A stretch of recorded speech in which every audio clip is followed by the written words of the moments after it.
साथियों, आपके अपने YouTube चैनल एजे स्मार्ट क्लासेस में आपका हार्दिक स्वागत है। तो हम कर रहे थे class 10 new syllabus NCERT 2021-22 math subject के लिए। तो हम प्रश्नावली 3.2 कर रहे थे, जिसके अब तक हमने क्वेश्चन नंबर 1 और क्वेश्चन नंबर 2 कंप्लीट कर लिए। उसका वीडियो आपको डिस्क्रिप्शन में मिल जाएगा, वहां से आप चेक कर ले। आज हम बात करने जा रहे हैं क्वेश्चन नंबर 3 और क्वेश्चन नंबर 4। तो जो हमारी एक्सरसाइज थी वह पूरी रैखिक समीकरण युग्म तो हमने समझ लिए हैं। बाकी के वीडियो आपको देखे, अगर आपको एक्सरसाइज सही से समझनी है तो बाकी के वीडियो आप देख सकते हैं। तो आज हम क्वेश्चन नंबर 3 की बात कर लेते हैं। तो यहाँ स्क्रीन पे देख सकते हैं, आपको क्वेश्चन नंबर 3 दिखाई दे रहा होगा कि अनुपातों A1 बटा A2, B1 बटा B2 और C1 बटा C2 की तुलना कर ज्ञात कीजिए कि निम्न रैखिक समीकरण युग्म संगत है या असंगत। तो अब हम समझे कि संगत और असंगत क्या होता है। तो यहाँ हमारे पास संगत से मतलब है कि जो हमारे 3 फॉर्मूले थे, एक फॉर्मूला था कि रेखा प्रतिच्छेद करती है, एक फॉर्मूला था कि रेखा संपाती होती है, और एक फॉर्मूला था रेखा समांतर होती है। ठीक है, प्रतिच्छेद का मतलब इस तरीके से रेखा यहाँ पर काटेगी। ठीक है, संपाती का मतलब कि एक ही रेखा पर दोनों समीकरण स्थित होंगे ग्राफ में, और समांतर का मतलब कि एक है तो उसके बिल्कुल समांतर में इस प्रकार होगी। तो ये 3 फॉर्मूले थे। तो प्रतिच्छेद करेगी तो भी क्या होगा, संगत होगा, और संपाती होगी तब भी क्या होगा, संगत होगा। लेकिन जब भी समांतर हो गया, ये रेखाओं का युग्म समांतर होगा तो वह असंगत होगी। संगत से हम यहाँ समझ सकते हैं कि उन दोनों की संगति मतलब मिलन, एक दूसरे से मिलना। यहाँ पर मिल रही है, यहाँ पर ही मिल रही है, यहाँ पर नहीं मिल रही, तो इन दोनों में तो संगत हो जाएगा और यहाँ असंगत हो जाएगा। अब हम समझ लेते हैं कि यहाँ हम देखें कि यहाँ हमारे पास 3x है, 2y है। तो जो हमारा फर्स्ट होगा ये अचर पद देखना, ये हो जाएगा A1, ये हो जाएगा B1, ये हो जाएगा C1। इस तरीके से हमने पहले भी किया था। ये हो जाएगा A2, B2 और C2। अब तुलना कर ज्ञात करते हैं। हमारे फॉर्मूले थे A1 upon A2 equal to A3 और 2, 3 बटा 2। ठीक है, B1 upon B2, B1 upon B2 में देखें तो B1 कितना है, 2 और माइनस का 3। ठीक है, और C1 अपॉन C2 में देखें, C1 अपॉन C2, C1 कितना है हमारे पास, 5 बटा 7। तो यहाँ देखने की चीज ये है कि A1 upon A2 equal to B1 upon B2 है क्या। यहाँ 3 बटा 2 है, यहाँ 2 बटा माइनस के 3 है। तो हम कह सकते हैं A1 upon A2 equal to नहीं है B1 अपॉन B2 के। तो कौन सा फॉर्मूला, ये हमारा फॉर्मूला नंबर 1 आ जाता है, प्रतिच्छेद रेखा। प्रतिच्छेद रेखा हुई यहाँ पर। आपको फॉर्मूले समझने हैं तो हमारे पिछले वीडियो देखे, फॉर्मूले सही से समझ में आ जाएंगे। फिर मैं बताता हूँ, ये फॉर्मूला नंबर 1 है, प्रतिच्छेद रेखा। मतलब प्रतिच्छेद करी तो क्या होगा, आंसर क्या होगा, संगत, संगत रेखिक युग्म हो जाएगा। ये संगत रेखिक युग्म। ठीक है, संगत हो गया। अब इसका ही हम बात कर लेते हैं पॉइंट 2 का। क्वेश्चन नंबर 3 में भी हमारे पास 5 पॉइंट दिए हैं। मैं आपको 3 सोल्व करा देता हूँ, बाकी के 2 आप स्वयं करें, क्योंकि उसके बाद आपको बिल्कुल सही से आ जाएगा समझ में।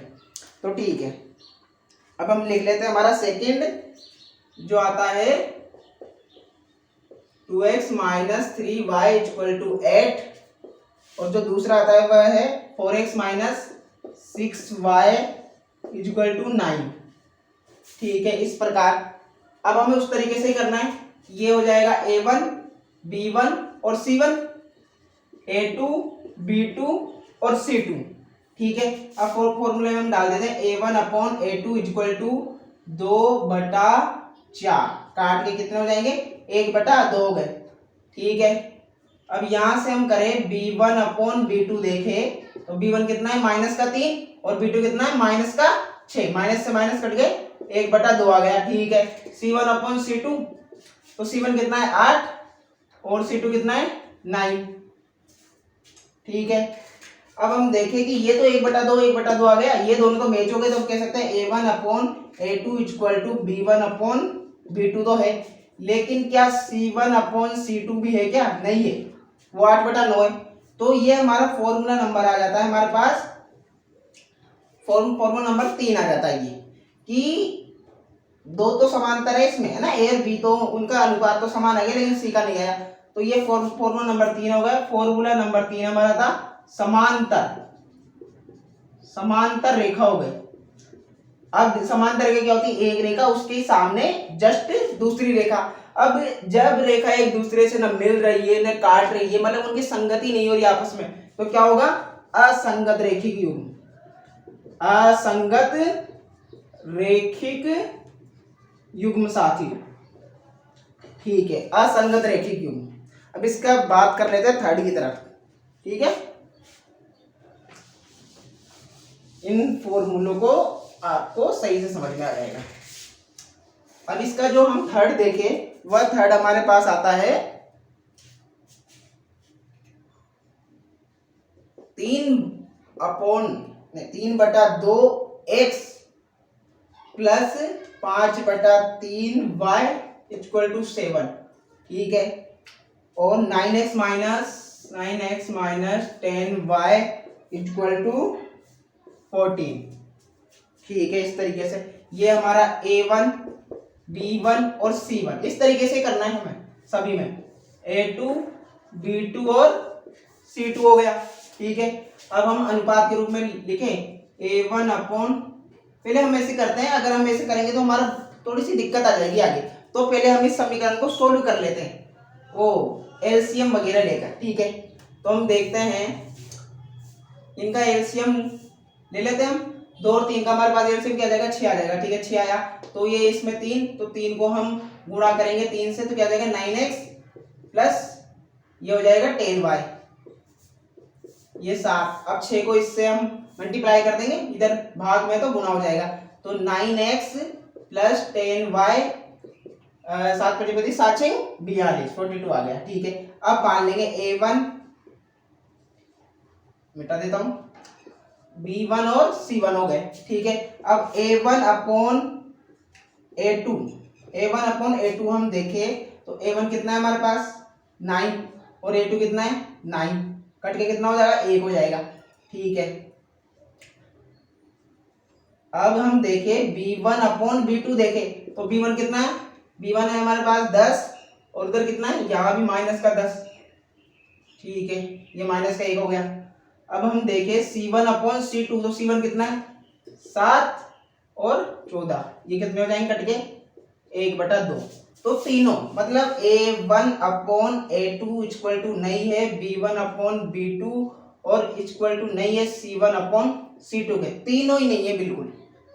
तो ये कौन सा हमारा फॉर्मूला आता है, ये हमारा आएगा प्रतिच्छेद रेखा। कौन सी रेखा हो गई दोस्तों, ये प्रतिच्छेद रेखा, मतलब प्रतिच्छेद। ठीक है, तो जब ये मिल रही है तो क्या हो जाएगा, संगत रेखिक युग्म। इस प्रकार ये हो जाएगा संगत रेखिक युग्म। अब हमारा थर्ड क्वेश्चन कंप्लीट हो चुका है।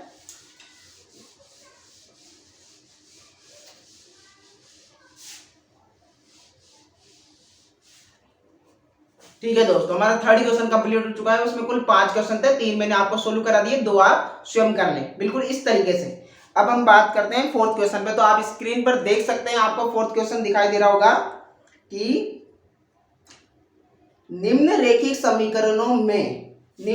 समीकरणों के युग्मों से कौन से युग्म संगत या असंगत है, यदि संगत है तो ग्राफीय विधि से हल करना है। पहले हमें चेक करना है कि संगत है या असंगत। अगर संगत होते हैं तो ग्राफीय विधि, ग्राफ द्वारा देखना है, उसे चेक करना है। ठीक है, अब हम लेते हैं हमारा फर्स्ट क्वेश्चन फोर्थ का जो हमारे पास फर्स्ट आता है वह है x plus y equal to 5 और 2x plus 2y 2x plus 2y equal to 10। ठीक है, अब पहले चेक कर लेते हैं कि संगत है कि असंगत। तो कैसे करेंगे, A1 B1 और C1, A2 B2 C2। ठीक है, A1 upon A2 equal to क्या करेंगे, A कितना है 1 और वो 2, 1/2। B1 अपॉन B2, B1 कितना है 1 और B2 2। C1 upon C2, C कितना है हमारे पास 5 और 10, काट के कितना हो जाएगा 1/2।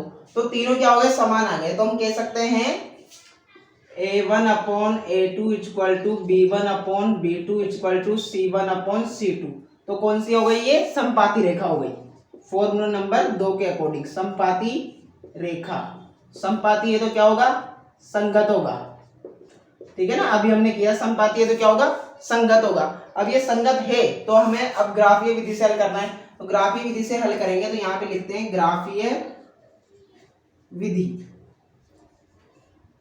समीकरण 1 और समीकरण 2। समीकरण 1 क्या है, x plus y equal to 5। ठीक है, सारणी बनाएंगे,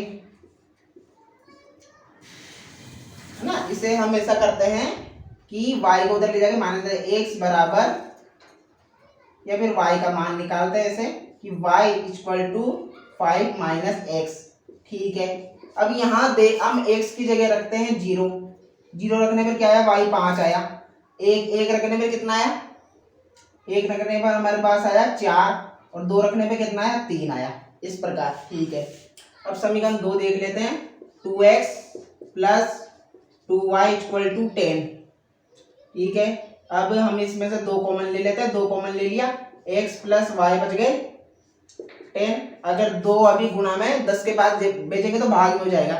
तो x plus y equal to 5, बिल्कुल यही समीकरण हमारे पास आ गया। अब ये समीकरण आ गया तो इसके मान भी क्या होंगे, समान होंगे। तो हम यही मान यहाँ पर लिख देंगे।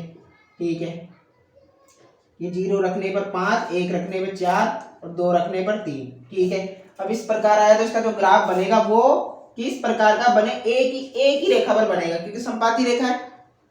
ठीक है, ये आप ग्राफ स्क्रीन पे देख सकते हैं, इस प्रकार का बनेगा। अब हम करते हैं हमारा क्वेश्चन नंबर 4 का पॉइंट 2। तो यहाँ भी हमें ये x minus y equal to 8 और 3x minus 3y equal to 16 दे रखे। ये a1 b1 c1 a2 b2 और c2 हो गए। अब हम देखिए a1 upon a2 equal to यहाँ हुआ 1 और ये 3 1/3। ठीक है, b1 अपॉन b2 हम देखें तो माइनस का 1 अपॉन माइनस का 3, माइनस से माइनस कट गया, 1/3 हो गया। c1 अपॉन c2 में हम देखें तो c कितना है हमारा 8 है और c2 कितना है 16 है। अब माइनस से माइनस कट गया तो ये भी 1/3 है, ये भी 1/3 है। तो हम क्या कह सकते हैं, a1 upon a2 equal to है b1 अपॉन b2 के, और इक्वल टू नहीं है c1 अपॉन c2 के। तो ये क्या स्थिति हो जाती है हमारे पास, हमने हमारे फॉर्मूला नंबर 3 में समझा था कि ये हो जाती है समांतर रेखा। समांतर रेखा हो जाती है इस प्रकार। समांतर रेखा एक दूसरे से मिल रही नहीं तो क्या हो जाएगा, असंगत हो जाएगा। क्या हो जाएगा दोस्तों, असंगत। तो जब संगत होगा तभी तो हम ग्राफीय विधि से हल करेंगे, असंगत में हम ग्राफीय विधि से हल नहीं करेंगे। तो अब हम इसमें ग्राफीय विधि से हल नहीं करेंगे। अब हम करते हैं इसका पॉइंट 3, वो भी फोर्थ क्वेश्चन का। तो फोर्थ क्वेश्चन के पॉइंट 3 में हमें क्वेश्चन दिया है 2x plus y 2x plus y minus 16 और 4x minus 2y minus 4 equal to 0। ठीक है, अब पहले हम चेक कर लें संगत है या असंगत। तो ये हो जाएगा a1 b1 और c1, a2 b2 और c2। ठीक है दोस्तों, अब हम देखें a1 upon a2, a1 upon a2 में हम देखें तो ये है 2/4, काटने पर कितना हो गया 1/2। अब देखें b1 अपॉन b2 में हम देखें तो ये क्या है 1/-2। ठीक है, अब c1 अपॉन c2 में हम देखें तो एक यहाँ पर कितना है 6, माइनस के 6 और माइनस का 4, काट के कितने हो गए ये 3/2 हो गए। अब हम यहाँ देखें हमारी स्थिति क्या आई है कि a1 upon a2 equal to नहीं है b1 अपॉन b2 के। तो जब भी ऐसी स्थिति आए तो हमें क्या करना है, क्योंकि यहाँ 1/2 है, यहाँ भी 1/2 है, लेकिन ये जो 2 है माइनस का है। ठीक है, तो ऐसी स्थिति में क्या होगा, प्रतिच्छेद रेखा हो जाएगी। कौन सी रेखा हो जाएगी दोस्तों, प्रतिच्छेद रेखा। अब प्रतिच्छेद रेखा हुई तो हमें सोल्व करना है, वो भी ग्राफीय विधि से। ग्राफीय विधि, अब ग्राफीय समीकरण 1 ले लेते हैं, 2x प्लस वाई माइनस 16, और समीकरण 2 क्या था हमारे पास, 4x माइनस 2y माइनस 4। इसमें हम कॉमन नहीं ले सकते तो डायरेक्ट ही हम इसको बना लेते हैं फॉर्मूले के रूप में। यहाँ हम y रख दे देंगे अकेला, और ये माइनस का 6 बराबर के इधर जाके क्या हो जाएगा, प्लस का हो जाएगा, और 2x क्या हो जाएगा, 2x इधर जाके माइनस हो जाएगा, इस प्रकार। ठीक है, अब हमें सारणी के रूप में इसे बनाना है इस प्रकार। अब मैं x की जगह यहाँ पे 0 रखूँ तो क्या हो जाएगा, 0 रखने पर 6 आ गया, और 0 रखने पर 6 आया, और 1 रखने पर 4, और 2 रखने पर कितना आ जाएगा, 2 रखने पर 2 आ जाएगा। ये हो गया। अब इसमें हम कॉमन लेके कर सकते हैं कि यहाँ हमने 2 कॉमन ले लिया इसमें से, इधर बच गए 2x, ठीक है, यहाँ बच गए 2x, इधर बचे 1y मतलब एक y, और यहाँ बच गए 2, ठीक है, इक्वल टू 0। अब 2 गुणा में इसको हम 0 से भाग देंगे तो ये 0 हो जाएगा। समीकरण क्या बन के आएगा, 2x minus y minus 2 equal to 0। अब इसे और सरल करें तो हम क्या करेंगे, y को इधर ले जाएंगे, y हो गया प्लस का, और यहाँ क्या बच गए 2x माइनस 2। अब इसे सोल्व कर लेते हैं। ठीक है, x और y। अब x की जगह मैं यहाँ पे रखूँ एक, जिन्हें पहले 0 रखता हूँ तो क्या जाएंगे माइनस के 2, और मैं x की जगह यहाँ पर 1 रखूँ, 1 रखने पे क्या जाएगा 0, और 2 रखने पे कितना आ जाएगा 2 आ जाएगा। तो जो ये हमारे पास 2 आया, यही हमारा आंसर हो जाएगा। ग्राफ की विधि में जब हम ग्राफ बनाएंगे तो वो इस बिंदु पर कटेंगे। तो यहाँ स्क्रीन में आप देख सकते हैं कुछ इस प्रकार का ग्राफ बनेगा, ठीक है ना, इस प्रकार का ग्राफ बनेगा क्वेश्चन 4 के थर्ड में। फोर्थ पॉइंट आता है कि 2x minus 2y minus 2 equal to 0 और 4x minus 4y minus 5 equal to 0। तो ये हमारा क्या हो जाएगा, a1 b1 और c1, a2 b2 और c2। पहले जांच करेंगे कि वह रेखीय युग्म संगत है या असंगत।